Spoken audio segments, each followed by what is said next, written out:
Well, I'm going in. You're going Head in? on TV, Yeah. holding. Okay. White House TV, hold if you're head on. TV. Excuse me, holding, we're holding ground. Well, Okay, you have maybe to I'm go. not. Okay, go.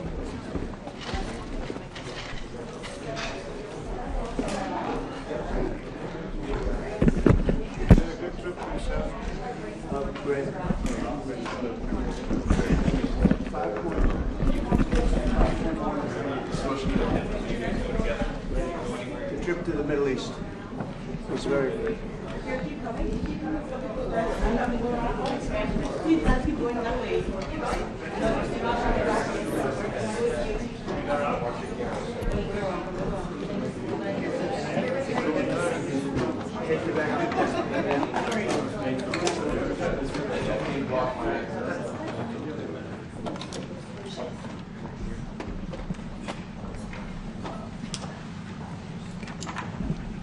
Thank you very much, everyone. It's a great honor to be with the President of South Africa, President Ramaphosa, and he is a man who is certainly in some circles really respected, other circles a little bit less respected, like all of us, in all fairness, like all of us. We all like that. We also have a few of my friends. Ernie Els, a great golfer. He's a truly great golfer.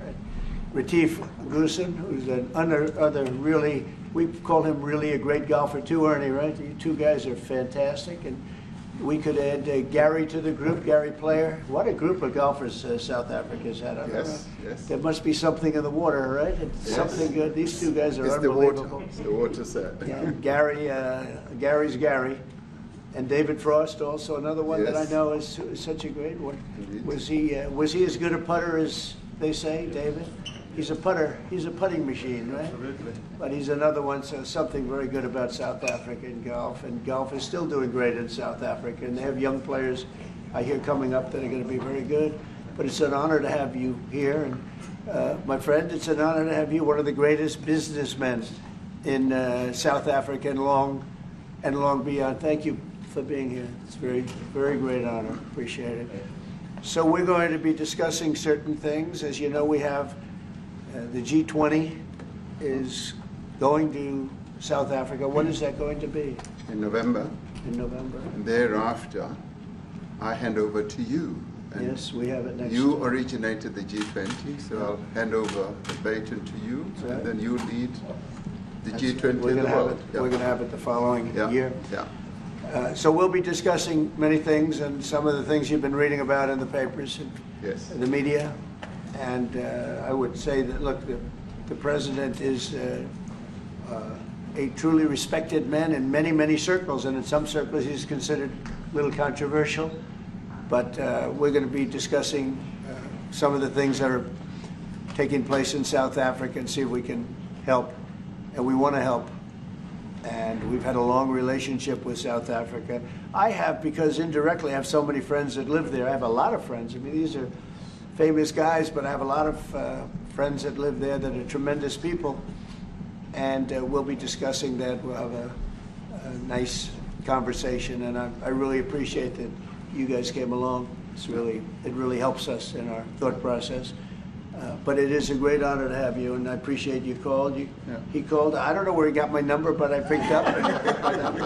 He said, "I want to come over and see you." And that was my honor, and thank you very much for being here. You're most welcome. Thank you Most very welcome. much. Well, thank you very much for welcoming us to this reformed White House. I've been here before, and it looks really fantastic. I must congratulate you. Thank you. But I also thank you for allowing our delegation. This is a very mixed delegation that you've got. We've got people from government, my ministers. I've got someone from the trade union movement who we really collaborate with, and from business as well, and our sporting legends. When I spoke to you, you said, yes, come along and bring Gary Player, bring Ernie Els and Retief Goosen. I brought the two of them. Gary what Player, happened to Gary? I spoke to him, and he said, look, I'm getting rather on in my years, but wishes us luck in this discussion with you. So it's a real joy, and I'd also like to thank you for allowing your people to start discussions with us at the trade level, And we are essentially here to reset the relationship between the United States and South Africa. We are long-standing partners in many, many ways. We've collaborated in many fields, in space issues, in energy, and in trade, and we therefore need to reset that, particularly in the light of some of the announcements that you made on trade and investment. Right. So we want to advance more trade between the two of us, two countries, and our people now have been empowered by yourself and by myself to start engaging, and we hope that we will be able to fuel that engagement during our talks. And we also want to discuss issues that have to do with how we promote further investments in both countries. We've got about 22 companies from South Africa that have invested in the US, thus creating a number of jobs. And similarly, you've got almost 600 companies that have invested in South Africa, and some of them have been in South Africa for more than 100 years. That's true. So our links are really long-lasting, and we would like to recalibrate those relations between our two countries and discuss a whole range of issues, geopolitical, the work that you're doing to bring peace around the world, in Ukraine and in the Middle East. So we value that, and we are also a great contributor to peace processes that are going on around the world. And of course, we want to discuss how we can support each other. You are a much bigger economy than we are. We're just a tiny economy, but we rely on each other on a number of issues. We've got critical minerals that you want to fuel the growth of your own economy and reindustrialize. So we have that on offer, including rare earth minerals. So all that combination of opportunity and the products that we buy from you, as well as what we sell to you, I believe makes up a really good and powerful relationship, which we need to strengthen, which we need to engender. And that is really what has brought us here. And we are really privileged to have great South Africans in the mix. As you said, you'd like to see them as well. And I brought you a really fantastic golf book. Weighs 14 kilograms. Oh, that sounds good. And it showcases the golf courses in our country. Johan Rupert wrote preface, so did Annie else. And I want to showcase our golf courses. You might remember when I spoke to you and we spoke about golf, you said I should start practicing. And I've started practicing, President, so I'm ready. But let me end just the introductory remarks by thanking you. You may not recall that 5 years ago I spoke to you during the COVID period. Right. And it was at a time when the whole world was going through a really cathartic moment. Right. And we asked for assistance, and you were able to assist us with respirators.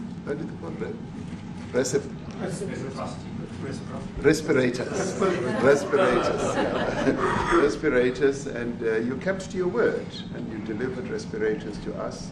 We didn't have as many in our country, and it really helped to help us deal with COVID. So I'm here also to say thank you and to thank the people of America for having helped us during a really difficult time. Being the small economy that we are, we needed help from around the world. And you were there to provide that. So thank you very much. I remember the call. Yeah. We sent 150 respirators. We became the respirator king. We started making them. Nobody had them. We had very few of them. That's right. But they were very helpful. But we sent 150, and I appreciated the letter. You wrote me a letter. That's right. Yeah. Thank you. Well, I appreciate that very much. Thank you very much for that. It really touched my heart after I spoke to you and you delivered. So, great honor. Thank you very much. Yeah. Any questions, please? Mr. President, you welcome white Afrikaner refugees here. Can you explain to Americans why it's appropriate to welcome white Afrikaners here when other refugees like Afghans, Venezuelans, Haitians have all had their protected status revoked? Well, this is a group, NBC, that is truly fake news. They ask a lot of questions in a very pointed way. They're not questions, they're statements. We've had tremendous complaints about Africa, about other countries too, from people. They say there's a lot of bad things going on in Africa, and that's what we're going to be discussing today. When you say we don't take others, all you have to do is take a look at the southern border. We let 21 million people come through our border, totally unchecked, totally unvetted. They came from all over the world. In many cases, they're criminals. They come from prisons. They come from mental institutions. They come from street gangs. They're drug dealers. So don't say that we didn't take them. We take them. We're trying to get them out as fast as we can. And we're doing record business on that. And we just won a big case where we're allowed to send back hundreds of criminals to Venezuela. Just won that today in the Supreme Court. I'm happy to hear. But we do have a lot of people are very concerned with regard to South Africa, and that's really the purpose of the meeting, and we'll see how that turns out. But we have many people that feel they're being persecuted, and they're coming to the United States. So we take from many locations if we feel there's persecution or genocide going on. And we had a lot of people. I must tell you, Mr. President, we have had a tremendous number of people, especially since they've seen this. Generally, they're white farmers, and they're fleeing South Africa, and it's a very sad thing to see. But I hope we can have an explanation of that, because I know you don't want that. It's a kind of a different meeting. Normally we have meetings, we talk about trade, and we'll be talking about trade and other things. But that certainly will be a subject that comes up. Yeah. Yes, please. Brian? Thank you very much. I'd like to get your thoughts on Letitia James. Director Polte, according to him, Letitia James says that the alleged mortgage fraud was simply a mistake. I want to get your thoughts on that. She put down that her father was her husband in order, and this is very similar to, I guess, the false attacks they had on here. Well, I don't know what it is currently, but Letitia James, who's the Attorney General of New York State, it seemed, I'm not involved in that at all. I know it's being handled by various groups, I guess, but it's major fraud, mortgage documents, and fraudulent everything. I think she said the father was her husband, which she had to have a husband, or so she chose her father, and she put it down, and she had didn't she sign in Virginia, yet she said she lived in Virginia, yet she's the New York State Attorney General, and she did that for tax reasons, so she could take advantage of taxes. And she had the wrong number of units. She had a much different number, which wouldn't have allowed her to qualify and scam the government. So I don't know. I think she's very bad for New York, but I really don't know too much about it, but I appreciate the question. Yes, thank you very much. Yes. Mr. President, what's the benefit for you to be convinced that there's no genocide? Please. Thank you, Mr. President. So May 25th will be the celebration of Africa Day, which pretty much a lot of celebration will be taking place around the world, including here in the United States. What is your message to the entire African continent, African people, in this important occasion? Well, I want to see peace, and I want to see happiness. I want to see health, and you have incredible land. There's tremendous value. A lot of countries don't have that value in the land, the value you have. We have a situation, I think you probably heard about it. We've done, through some very talented people, helped settle a war that's been raging for years, Rwanda and the Congo. And I think we've done it. Believe it or not, I think we've done it. And could you just say a few words about that, my friend? Yes. A couple of weeks ago, we signed, the two parties signed a declaration of principle in which they agreed on the way forward. And they have both submitted draft peace agreements, and we have put together one that incorporates both of their suggestions, and we've given it to them. So we're in the process of finalizing this peace agreement. Right? Looking very good. No, we have to thank you for even those efforts, because the African continent, particularly SADC, our Southern African Development Community, has for years been seeking to foster peace in the Democratic Republic of the Congo. So all efforts, including those from outside the continent and inside the continent, are really worthwhile. We are removing our troops from there so that peace can then prevail in that whole area. And we hope that with the support of the international community, we will really have peace in that area. It's so vital, it's so important for the whole region. Well, we sent our people there, and I think we did a very good job, as headed by my friend, and that was great. That was great. I mean, I'm just hearing phenomenal reports because all I'm hearing is death, death, and they're chopping heads off, and it's horrible over there. And it was really brave of you to go there, and I really appreciate it. And it looks like we have something very, very substantial. We also talked about trade with them in terms of rare earth and all, but really more for the. It's like if you take a look at what we just did with Pakistan and India, we settled that whole thing, and I think I settled it through trade. We're doing a big deal with India. We're doing a big deal with Pakistan, and I said, "What are you guys doing?" You know, somebody had to be the last one to shoot, but the shooting was getting worse and worse, bigger and bigger, deeper and deeper into the countries, and we spoke to them, and I think I hate to say we got it settled, and then 2 days later, something happens, and they say it's Trump's fault, but Pakistan has got some excellent people and some really good, a great leader. And India is my friend, Modi. Modi? And he's a mutual friend? Yeah, yes. He's a great guy.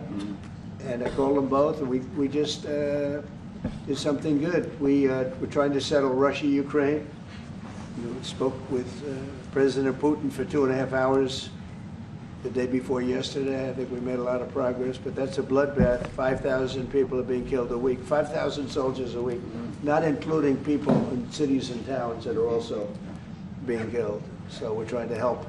And it doesn't affect us. It's not our people, it's not our soldiers, it's Ukraine and it's Russia, but if we can save 5,000 souls, we'll do it. We're pretty good at it. But that's a bad situation. That is a really bad situation. Well, you'll recall when President Zelensky was coming to South Africa, that's when I spoke to you. That's right. We both agreed that we need to push the peace message so that there can really be peace. And we've been involved in the Ukraine-Russia conflict for quite a while. So my Minister of State Security here, we've been dealing with them, the exchange of children who were taken away, going through names and addresses and all that. So we've been invested in that whole process as well. And the moves that you're making are fully supported by us because we would like to see the end of that war. That's true. I called Zelensky and they said, he's in South Africa. I said, what the hell is he doing in South Africa? He was talking to us. We got this one. That's a strange one. I said, what are you doing in South Africa? Yes. That's a strange one. He's trying to make peace. We're taking him. We were lucky because we had the great Nelson Mandela who taught us how to create peace, to make peace. So we were imparting some of those lessons to him, some of those learnings, and I specifically mentioned to him that this is how Nelson Mandela taught us that when you want to have a peace in a country, do it on an unconditional basis and sit down and talk. And that's precisely what I'm sure he's going to heed. Well, we're going to see what happens with that when it's there's a lot of hatred, there's a lot of death. It's a bloodbath. It is. Unfortunately. I get the satellite pictures of that field, of that killing field. You never saw anything like it in your life. It's horrible. It's a horrible thing that it goes on, but I think we've made big progress. Yeah, please, go ahead. Thank you, Mr. President. No, not you. Right here. He's from South Africa. Go ahead, please. What are you expecting on the ICJ case? Are you expecting South Africa to drop that? Is that what you're trying to do? On which case? The ICJ The International case Criminal Justice. International Criminal Court. I don't expect anything, to be honest. I really don't. I don't know. It's they've got a case. There's a lot of anger there, tremendous anger. I don't expect anything. We'll see what happens. We'll have a ruling, and who knows what the ruling is going to mean. Yeah. On that subject of Gaza, Mr. President, are you going to be speaking to Prime Minister Netanyahu about Israel's renewed offensive? There's been a lot of concern from European countries. The Pope has expressed concern. Are you going to be asking Prime Minister Netanyahu to tone down the offensive in Gaza to let more aid in? Was that a question or a statement? It's a question. This guy's, you never change. Mr. President, this time, what will Please. it take for you to be convinced that there's no white genocide in South Africa? Well, I can answer that for President. It's for him. No, seriously. I'd rather have him answer. Yeah, I'd rather answer that. It will be. Our president will respond to you. Yeah, let me, Thank you, Mr. President. it will take President Trump listening to the voices of South Africans, some of whom are his good friends, like those who are here. When we have talks between us on the around a quiet table, it will take President Trump to listen to them. I'm not going to be repeating what I've been saying. I would say if there was Afrikaner farmer genocide, I can bet you these three gentlemen would not be here, including my Minister of Agriculture. He would not be with me. So it'll take him, President Trump, listening to their stories, to their perspective. That is the answer to your question. But, Mr. President, I must say President that Trump. we have, no, wait. We have thousands of stories talking about it. Sure. And we have documentaries, we have news stories, and that. Is Natalie here, somebody here to turn that? I could show you a couple of things, and it has to be responded to. Yeah, sure, We we have, will. let me see the articles, please, if you would, and turn the lights down. Turn the lights down and just put this on. It's right behind you, Johan. There's nothing this parliament can do. With or without you, people are going to occupy land. We require no permission from you, from the president, from no one. We don't care. We can do whatever you want to do. Who are you to tell us whether we can occupy land or not? We are going to occupy land. Yeah. South Africa occupy land. That's who we are. We don't care what to do. We can withdraw my membership from this useless parliament. Yes, honorable member. Must never be scared to kill. A revolution demands that at some point there must be killing, because the killing is part of a revolutionary act. Shoot to kill, Namaza. Kill the poor, the farmer. Kill the poor, the farmer. Pa, pa, pa, pa. To kill, Namaza. Kill the poor, the farmer. Kill the poor, the farmer. The mayor of DA in PE is a white man. So these people, when you want to hit them hard, go after a white man. They feel a terrible pain because you have touched a white man.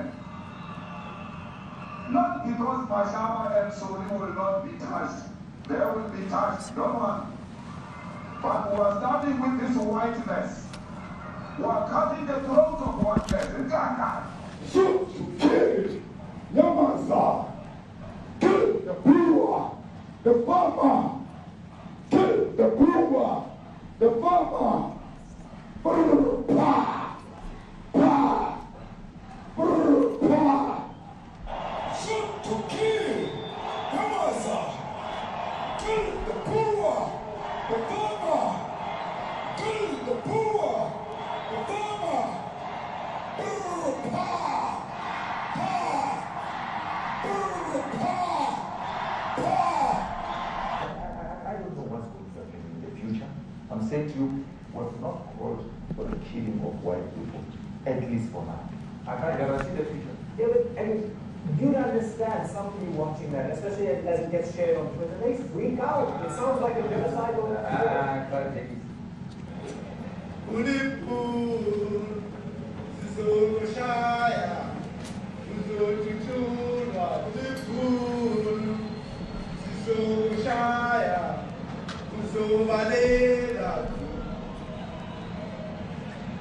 Sisubatula, Asobalega, Sisubatula, Asobalega. Who will expropriate land without compensation, whether they like it or not. If they object, they can seek refugee in America. Now this is very bad. These are burial sites right here. Burial sites. Over 1,000 of white farmers, and those cars are lined up to pay love on a Sunday morning. Each one of those white things you see is a cross, and there's approximately 1,000 of them. They're all white farmers, the family of white farmers. And those cars aren't driving, they're stopped there to pay respects to their family member who was killed. And it's a terrible sight. I've never seen anything like it. Both sides of the road, you have crosses.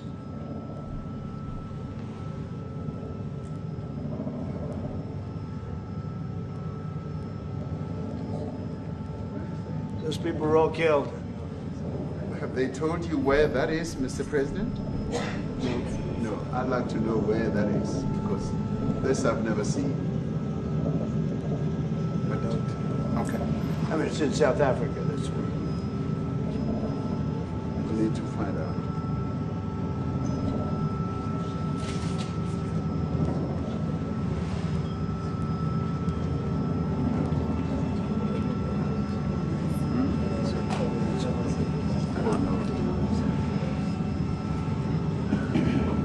Those people.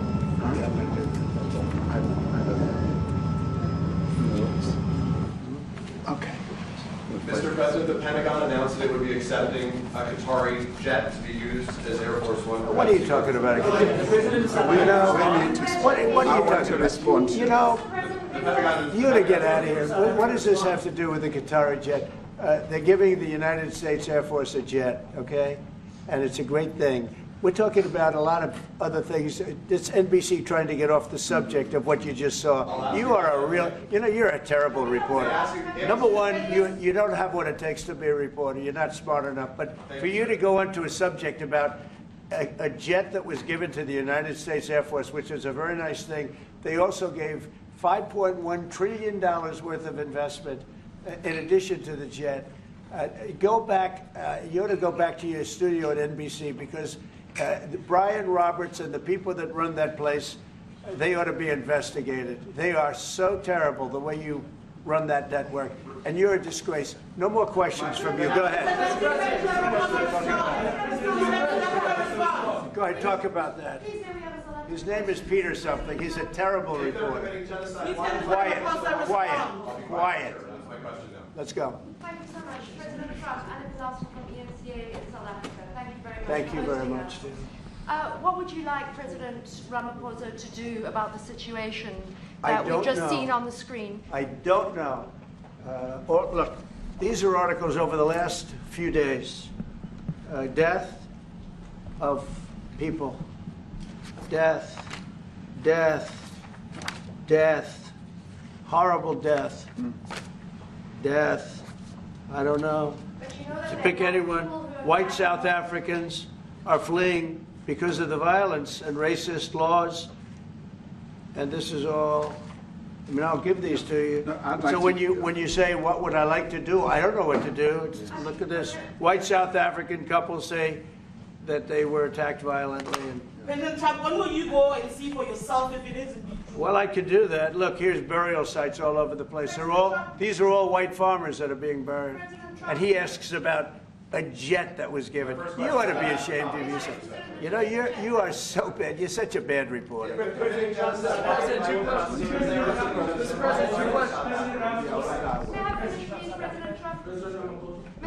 This is one after another. This family was wiped out. I'm just looking. Can we get a response from President Ramaphosa, Your reaction to those videos, Mr. President? Yes, I want your reaction. Well, I think the videos are so. No, when you look at the videos, I mean, how does it get worse? And these are people that are officials, and they're saying that kill the white farmer and take their land. That's what it is. And I have other friends in South Africa. I have people that left. One in particular that says you can't go there. He said they want to take your land, they take your land, and they kill you. It's okay, and they say it's okay to do. Now, we're going to talk about it, but this is a tremendous, look, this is a story recent. These are all people that recently got killed. Yeah. And I don't know how it can get any worse. These are, and you know, the men that you saw, the people that you saw in that movie, those are officials. Those are people that were in office. They had one march, they had a dance in your parliament, whatever you may call it, legislature. Well, let me clarify that. Yeah, let me clarify that, because what you saw, the speeches that were being made, one, that is not government policy. We have a multi-party democracy in South Africa that allows people to express themselves, political parties to adhere to various policies, and in many cases, or in some cases, those policies do not go along with government policy. Our government policy is completely against what he was saying, even in the parliament. And they're a small minority party, which is allowed to exist in terms of our constitution. But you do allow them to take land. No. You do allow them to take land. Nobody can take land. And then when they take the land, they kill the white farmer. And when they kill the white farmer, nothing happens to them. No, there is nothing happens to them. There is criminality in our country. People who do get killed, unfortunately through criminal activity, are not only white people. Majority of them are black people. And we have now been utilized. The farmers are not black. I don't say that's good or bad, but the farmers are not black. And the people that are being killed in large numbers, and you saw all those grave sites, and those are people that loved ones going, I guess on a Sunday morning, they told me, to pay respect to their loved ones that were killed. Their heads chopped off, they died violently. And, you know, I mean, we're here to talk about it, and I didn't know we'd get involved here, but I will say this, that if the news wasn't fake, like NBC, which is fake news, totally, one of the worst, ABC, NBC, CBS, horrible. But if they weren't fake news like this jerk that we have here, if we had real reporters, they'd be covering it. But the fake news in this country doesn't talk about that. They don't want to talk about it, but now they have to talk about it. But they won't. This won't even be a subject. They'll have him talking about why did a country give a free, think of this, why did a country give an airplane to the United States Air Force?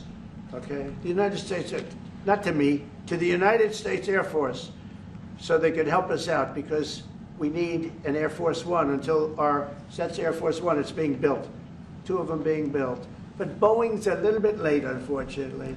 So why did they give us a plane to the United States Air Force? That's what that idiot talks about after viewing a thing where thousands of people are dead. I'm sorry, I don't have a plane to give you. I wish you did. I'd take it. I would take it. If your country offered the United States Air Force a plane, I would take it. Okay. But coming back to this issue, which I really would like us to talk about, and talk about it very calmly. We were taught by Nelson Mandela that whenever there are problems, people need to sit down around a table and talk about them. Well, there are problems. And this is precisely what we would also like to talk about, including, of course, trade matters, investment matters.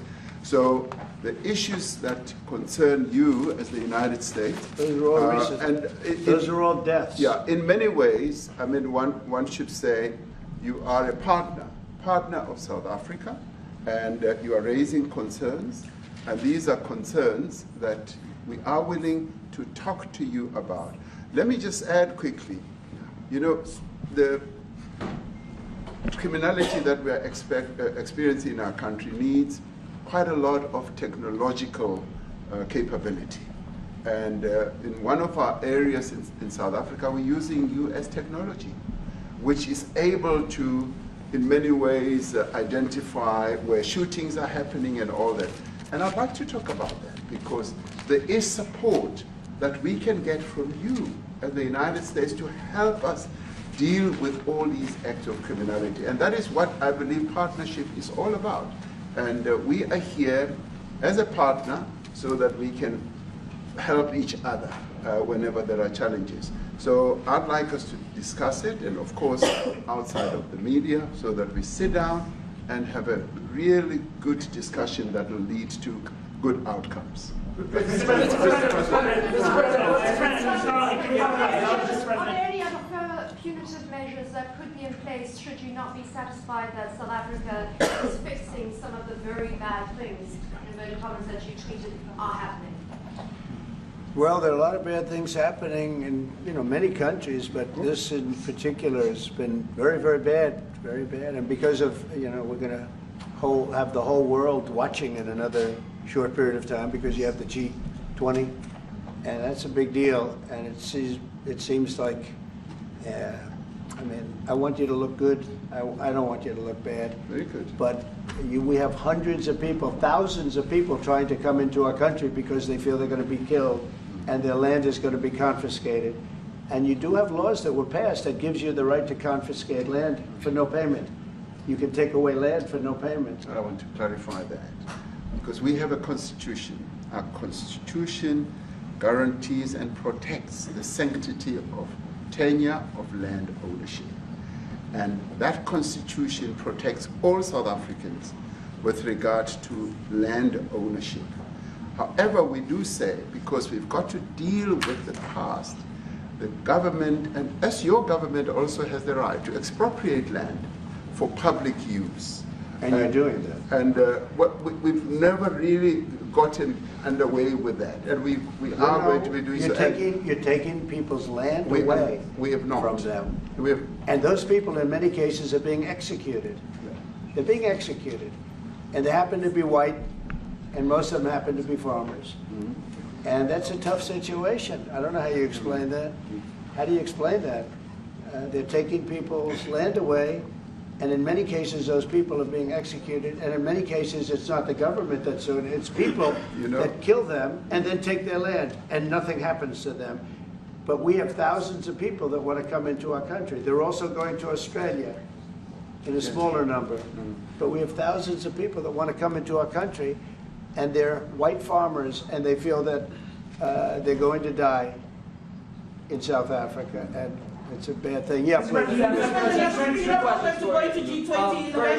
What can South Africa do? What concessions would you like to see them make to improve relations with the United States? Then I have one more for President Ramaphosa afterwards. Well, we just spoke about, I got them a very, very complex machine, 150 of them. I was asked by the president if he could help, and I did that. And I have great feeling for all countries. I deal with all countries, but I have a great feeling for South Africa because I have friends. I have a couple of friends, a few friends here today. I have many friends from South Africa, but many of those friends are not, they can't go back. I have Elon is from South Africa. I don't want to get Elon involved.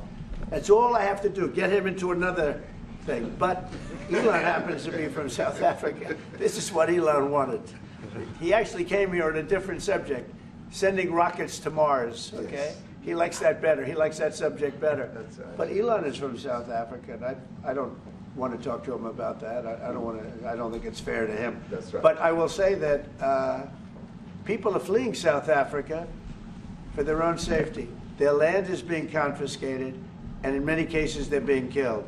And that scene of, you see how many crosses they have. Those crosses, that's a dead person in every one of them. And those trucks or cars are paying their respects to all of those dead people on a Sunday morning. That's a rough thing to explain away. And the problem we have, and the way, a correct and a fair media exposes things. But we have a very corrupt media. They won't even report this. If this were the other way around, it would be the biggest story. Now, I will say apartheid, terrible. That was the biggest story. That was reported all the time. This is sort of the opposite of apartheid. What's happening now is never reported. Nobody knows about it. All we know is we're being inundated with people, with white farmers from South Africa, and it's a big problem. Marco Rubio was telling me he's never seen anything like it. The numbers of people that want to leave South Africa because they feel they're going to be dead very soon. Yes, please. I was going to say, Brian, go. If I could just ask you a question.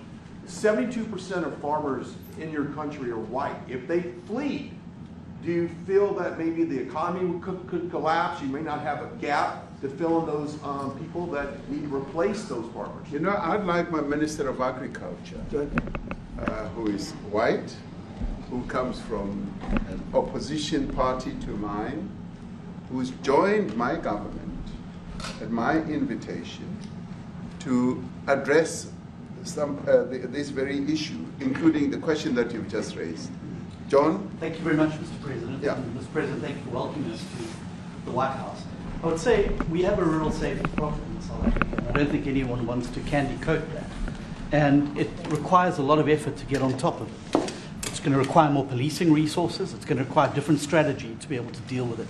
But certainly the majority of South Africa's commercial and smallholder farmers really do want to stay in South Africa and make it work. And I've just come from the largest agricultural show in the Southern Hemisphere with organized agriculture and farmers, and the majority of them want to stay. But they too there have a memorial to those who've died as a result of farm attacks. And as the Minister of Agriculture, it is something that I'm particularly exercised with my colleagues at police and my colleagues in the justice cluster to start making farm attacks and stock theft a priority crime. And it affects all farmers in South Africa, particularly stock theft. It has a disproportionate effect on smallholder black farmers. I also want to just say this, that the two individuals that are in that video that you've seen are both leaders of opposition minority parties in South Africa. Nkonto Wesizwe under Mr. Zuma and the economic freedom fighters under Mr. Malema. Now the reason that my party, the Democratic Alliance, which has been an opposition party for over 30 years, chose to join hands with Mr. Ramaphosa's party was precisely to keep those people out of power. We cannot have those people sitting in the union buildings making decisions. And that is why after 30 years of us exchanging barbs across the floor in Parliament and trying to get one over on each other, we've decided to join hands precisely to keep that lot out of government. Because the day they get in to the doors of the union buildings in South Africa or control of our Parliament, that's what you're going to see. And that is why this government, working together, needs the support of our allies around the world so that we can strengthen our hand, grow our economy, and shut the door forever on that rabble getting through the doors of the union bodies, because then South Africa's future would be... So you denounced that type of language in the video that you saw? Oh yes, we've always done so. As government, as my own party, we are completely opposed to that. We, in 1955, adopted a document which said South Africa belongs to all who live in it. But why wouldn't you arrest that man? That man said, kill the white farmers, kill the white farmers. And then he danced, and he's dancing, and it's kill the white farmers.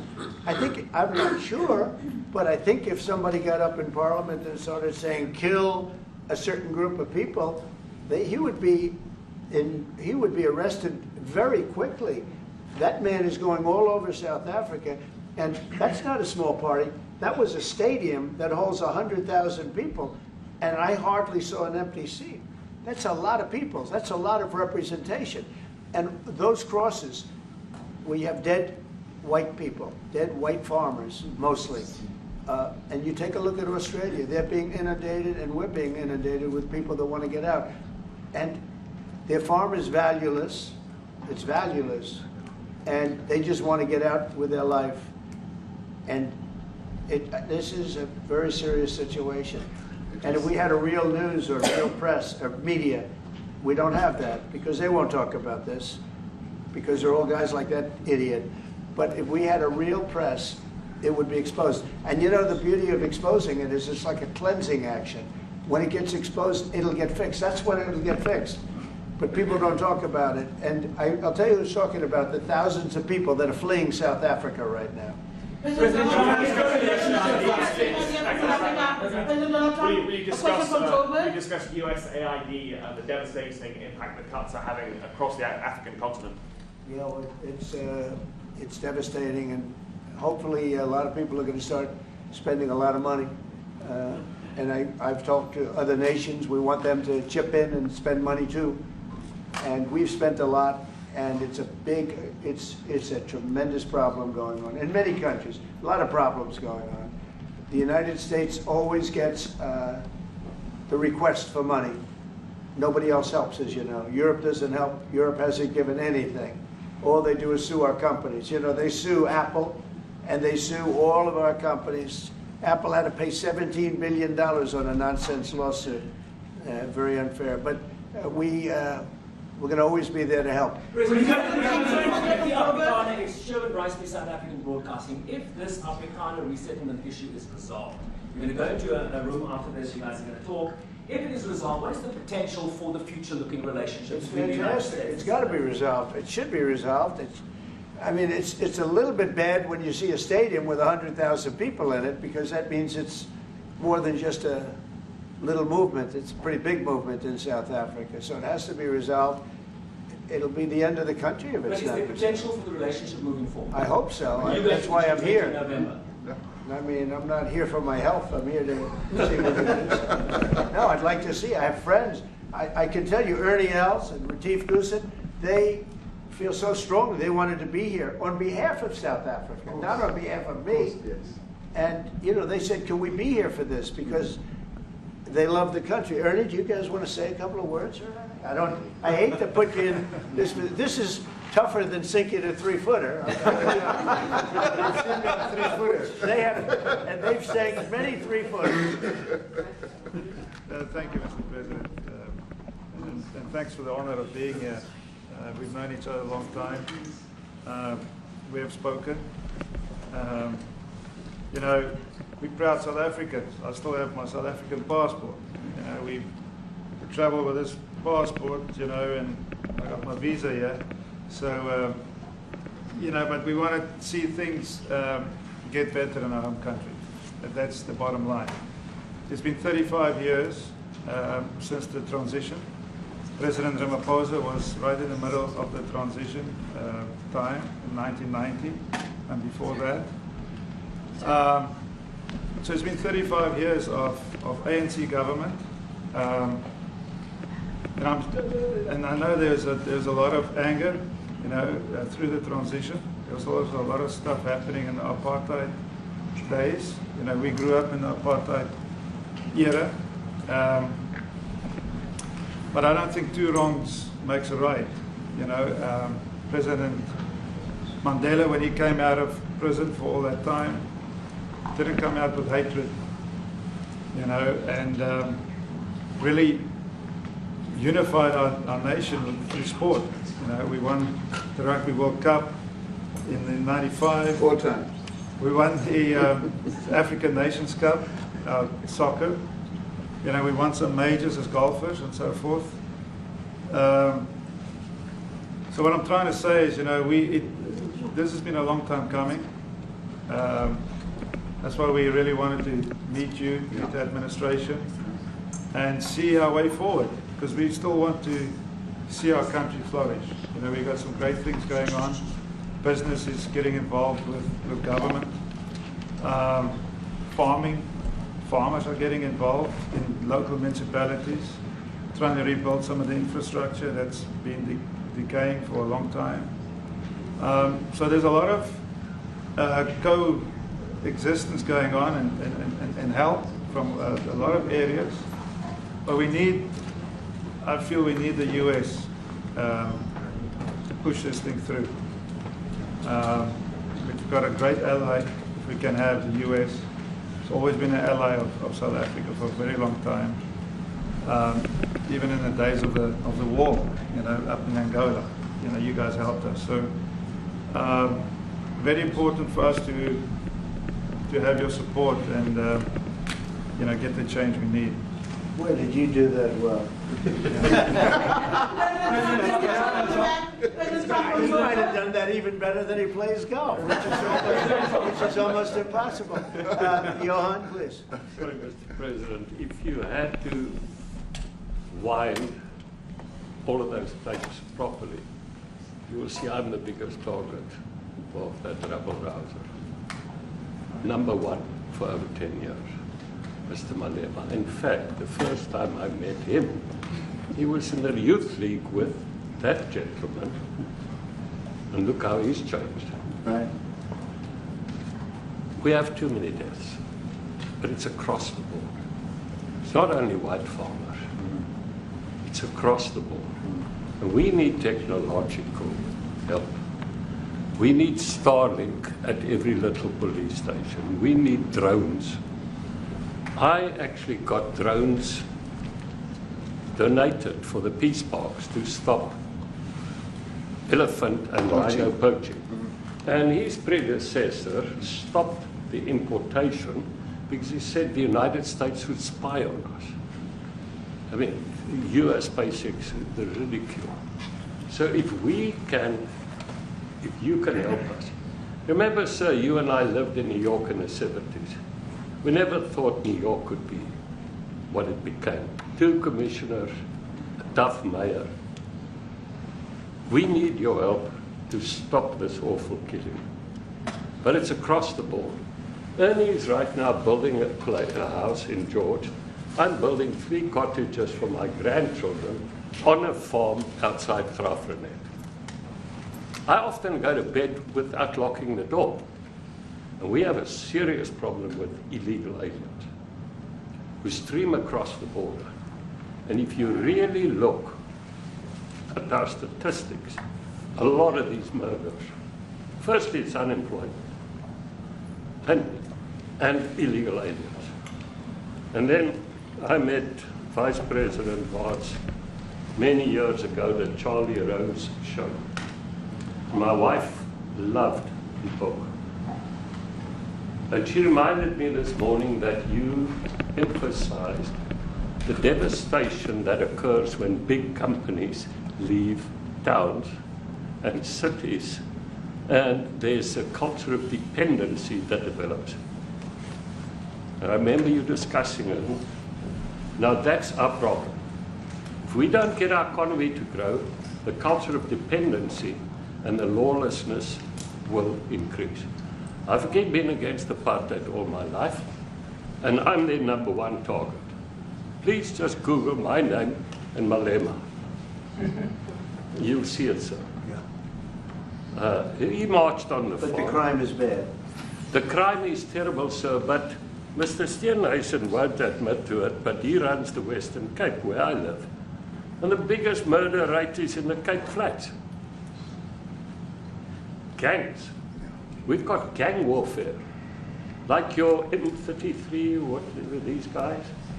We've got equivalents there. But we need your help, sir. And we need Elon technology. Well, one of the real areas of support is really in investments. We've got to grow our economy, because through growing the economy, we're then able to create more jobs. Because crime really thrives where there is inequality and unemployment.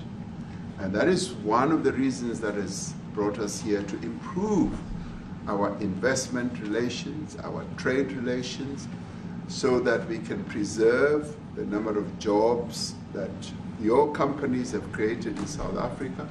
By virtue of what we export to you, we are able to create up to 500,000 jobs in the auto industry, in the agricultural industry, and a number of other industries, mining, where we export things to you. And we also know that as South African companies invest here, you are also able to create jobs. So it's a mutually beneficial relationship. So our main real reason for being here is to foster trade and investment, so that we are able to grow our economy with your support, and so that we are also able to address all these societal problems, because criminality thrives, when people are unemployed, when they have no other hope to eke out a living. So that is what we need to resolve. And your support, your partnership with us is what is really going to give us a strong capability to move forward. Retief, do you have, excuse me, do you have anything to say? I mean, I don't want to leave you out. You know, the guy won 3 or 4 majors. 3 or 4? No, only 2. 2. That's a lot. By the way, 2's a lot. A lot of tournaments you won too. Do you have anything to say? Yeah, thank you, Mr. President. President Ramaphosa. I grew up in an area in South Africa that is a farmland area, Polokwane. And there is some issues up there. Obviously, my dad was a property developer as well as a part-time farmer. And yeah, some of these buddy farmers got killed. The farm is still going. My brothers run it. But it's a constant battle with farms they're trying to burn the farms down to chase you away. So it is a concern to try and make a living as a farmer, and at the end of the day, you know, without farmers, there's no food on the plate. So we need the farmers to produce the food. Farming, right? He wouldn't do it. He wouldn't even want to do what you're doing. Right? They love farming. They don't want to leave. But it's a struggle. Yeah, and you know, food and fresh water is the most important thing in life. You know, without those 2 things, you can't survive. How is the water there? The water is great. Obviously, all the water comes out of the borehole, out of ground for us down there.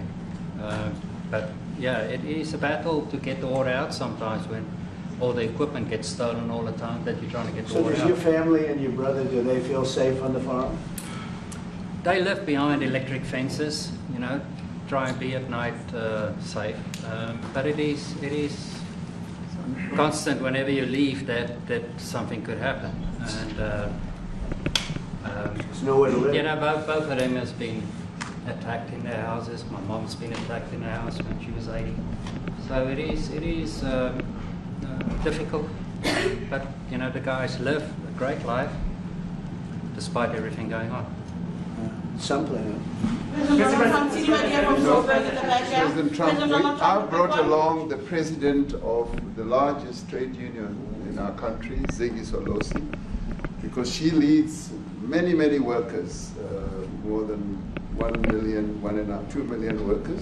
And maybe we should give her a chance to say something, because she's come all the way to join us. Thank you very much, Mr. President Trump, for having us, and President for extending the invitation to us as organized labor. And I must say that we are here to support the initiative that has been made by our government with business, of course, as organized labor. We've been coming to Washington on the AGOA trade relations in the previous regime. And I think at the center of it all, for me, it is exactly what Mr. Rupert has said, the importance of us growing the economy. We have always emphasized when we were here and kept on coming and negotiating on AGOA that the 600 US companies that are based in South Africa, as you said, President Ramaphosa, 500,000 jobs will be wiped out. We need more foreign direct investment in our country. We are not just talking about those that will lose employment, but we are talking about over 40% of people that are unemployed, that have no hope of ever finding a job. And we think that, correctly, as they have said, that we need to deal with the issue of porous borders in our country, so that everyone that comes in is documented. We also need to, and I would have thought that the minister would address the issue of land expropriation and how the policy works in South Africa. Recently, President, as you were preparing to come here on the news, in, I think it was in Natal, there was a handover of farms. And white farmers were saying, we are donating the land, but also there's a willing buyer, willing seller in South Africa. So there is no expropriation without compensation, but it is a willing buyer, willing seller. And that white farmer was even saying, President, that the government is even paying more in buying the land than what the land is worth of. And I think those are the realities, President, that we must say that we need to address, of course, but also the importance of agriculture linked to AGOA. People rely on it, and I think, as Retief have said, for survival and living. But lastly, for me, President, is also the issue of the crime statistics. There is no doubt about it that we are a violent nation, you know, for a number of reasons, and we're not condoning anything. But also, if you go into the rural areas where black majority are, you would see women, elderly, being raped, being killed, being murdered, and these are black elderly women that would be found throat slits, raped multiple times, and all of that. And the problem in South Africa, it is not necessarily about race, but it is about crime. And we think that we are here to say, how do we, both nations, work together to reset, to really talk about investment, but also help us in how we can have the technology and everything that is needed, President, to really address the levels of crime that we have in our country. Thank you very much. Thank you. President Trump from Genocide is a very strong word. I'm wondering if you've made up your mind as to whether you believe genocide is occurring in South Africa, or you still doubt, and if you have made up your mind, why invite President Ramaphosa here today? Well, I haven't made up my mind. I hate to see it from the standpoint of South Africa, but also, you know, I'm trying to save lives. I'm working with Russia and Ukraine. I don't have to do that. It's not our war. It was started by other people. It was helped along by our past administration. It would have never happened if I were president, but I'm trying to save lives, and no matter where. Rwanda, I have nothing to do with Rwanda and the Congo, but I felt I had a very talented person in this administration, and I sent him there, and he did an unbelievable job, I think. I mean, we're going to find out, but he's done the hardest part of the job. It should happen. If I can save lives, I want to save the lives. If it's in Africa, that's great. If it's in Europe, if it's wherever it may be. And it's a very small investment to do, believe me, compared to what the consequences are.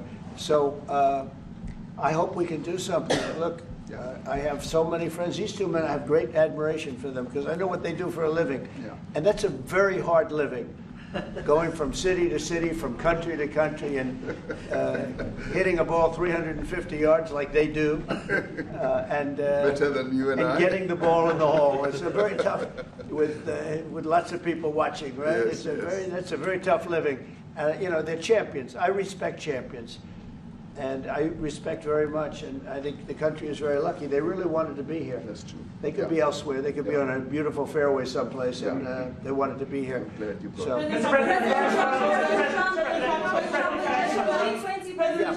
My name is Yanda Ngobo from Newsroom Africa in South Africa. Good. How important is it for the United States to be at our G20 summit in November, given the relationship between our two countries? You just heard what has been said to you just now.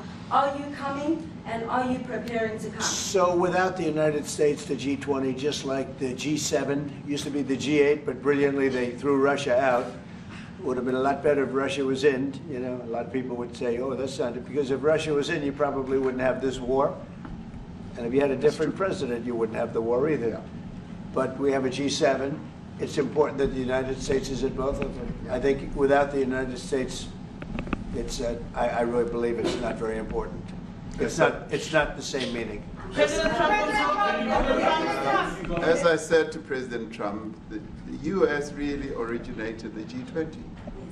And it's important that the United States continues to play a key role in the G20. And we are privileged to be the president of the G20. But we are even overjoyed that we are going to hand over to the United States, who are the originators. And for that reason, I expect the United States to continue playing the leadership role in the G20 together with other countries.